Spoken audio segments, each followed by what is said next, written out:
Shalom, shalom, bien-aimés dans le Seigneur. Que le nom du Seigneur soit encore une fois glorifié en ce jour. Je suis le ministre Kevin Moussassa. Je vous fais cette vidéo depuis la Suède, plus précisément à Stockholm. Et je suis très honoré de pouvoir vous exhorter en ce midi. Alors, notre grand thème, tel que vous le savez déjà, c'est comment conserver les clés pour conserver la bénédiction. Les clés pour conserver la bénédiction qui s'inspire de Luc chapitre 5 à partir du 1er jusqu'au 11e verset. J'aimerais, par la grâce de Dieu, évoquer une clé et les autres, on va bien développer ça le soir. Le texte, j'aimerais revenir encore sur le texte, mais avant de revenir sur le texte, j'aimerais déjà faire une grande distinction qui va nous aider à mieux avancer. Laquelle? C'est que l'homme de Dieu a été inspiré par le Saint-Esprit de ne pas nous parler des clés pour conserver les bénédictions, de ne pas nous parler des clés pour conserver une bénédiction, mais de nous parler des clés pour conserver la bénédiction. Parce qu'il est important de faire cette différence entre la bénédiction et une bénédiction. La bénédiction et une bénédiction sont, si je peux illustrer ça avec un exemple, c'est comme de l'eau liquide et des glaçons. Lorsque vous prenez de l'eau en liquide, sous forme liquide, et des glaçons, les deux sont la même chose. La différence, c'est que les glaçons, avant de devenir glaçons, étaient d'abord eau en liquide. Ce qui veut dire, lorsqu'on parle de la bénédiction, c'est l'eau en liquide. Mais lorsqu'on parle d'une bénédiction, c'est les glaçons. Ça veut dire que la bénédiction de Dieu a pris maintenant une forme. La bénédiction de Dieu commence maintenant à impacter et à se former, à se matérialiser dans un certain domaine de ta vie. Une personne qui a une bénédiction peut recevoir une promotion. Mais une personne qui a la bénédiction, non seulement reçoit la promotion, mais reçoit aussi le mariage, mais reçoit aussi les enfants. Pourquoi? Parce que la bénédiction est la source d'une bénédiction.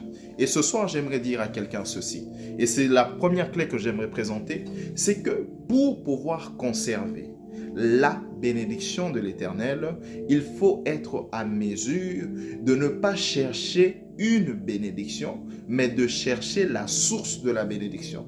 Ce qui nous ramène dans notre histoire dans Luc 5.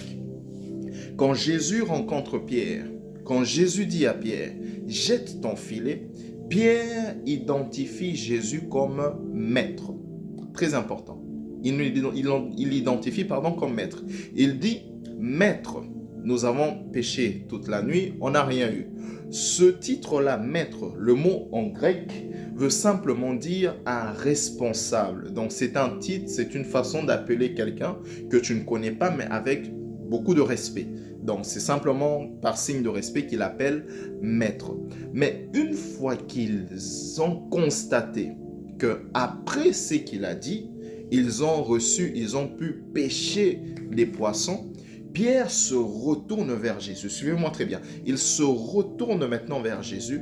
Il ne l'appelle plus maître. Il dit Seigneur. La première clé pour conserver ta bénédiction, c'est de réaliser que Jésus n'est pas simplement celui qui donne, le maître, n'est pas simplement celui qui est responsable, mais Jésus est la source même des choses que tu es en train de chercher. Il dit Seigneur. Pourquoi il l'appelle maintenant Seigneur? Parce que Seigneur veut dire propriétaire. Seigneur veut dire celui qui gère. Seigneur veut dire Dieu.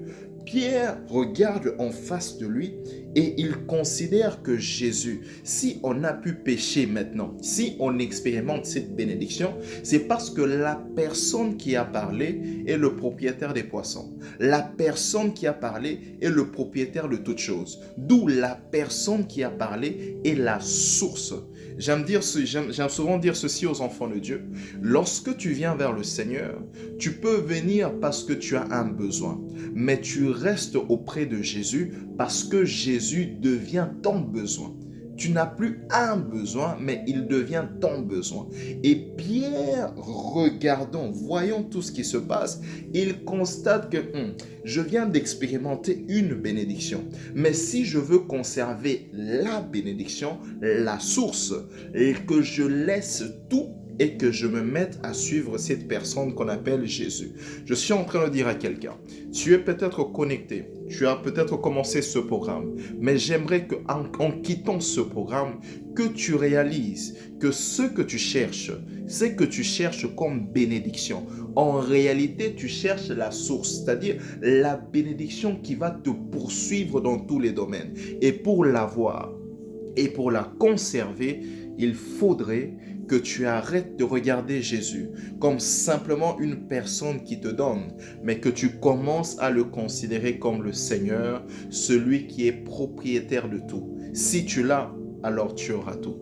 Que Dieu nous bénisse et on se retrouve ce soir à 23h. Que le Seigneur vous bénisse abondamment et passez une excellente journée. Que Dieu vous bénisse.